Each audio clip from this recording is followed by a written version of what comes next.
du problème posé par l'avenir de l'Union européenne. L'étendue du problème posé par la désaffection, ici et là, d'un grand nombre de citoyens par rapport à cette idée qui a été la grande idée mobilisatrice et salvatrice de l'après-guerre. Ne pratiquons pas la méthode Coué, ne nous disons pas que l'Europe souffre d'un problème de communication. En fait, le mal est plus profond. La difficulté de présenter un projet européen est structurelle. Et si nous voulons faire rebondir la construction européenne, si tant est qu'une construction puisse rebondir, eh bien, si nous voulons faire cela, il faut s'attaquer au fond des choses et pas se contenter de dénoncer ici et là d'une façon un peu partielle et parcellaire tel manquement, telle insuffisance, telle erreur d'orientation.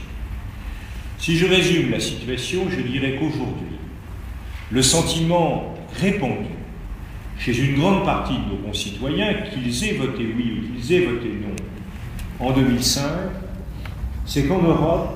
ce qui est réaliste n'est pas satisfaisant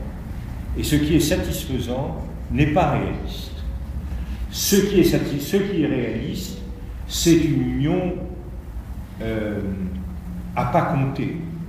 une union tournée sur de petites choses, des colloques, des conseils européens,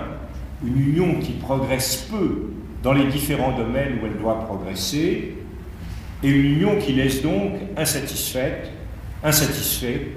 nos concitoyens, qui attendent de l'Union européenne qu'elle soit pleinement politique, qu'elle réponde en profondeur aux espérances et aux inquiétudes nées de la globalisation, qu'elle nous permette, dans un concert international marqué à la fois par la puissance et par l'impuissance des États-Unis, par le renouvellement en profondeur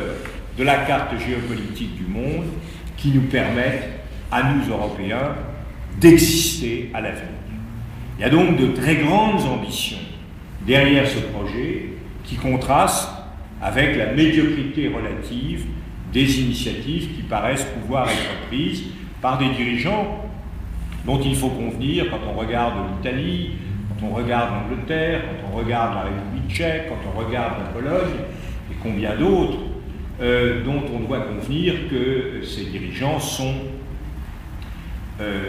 assez profondément étrangers à une véritable ambition européenne.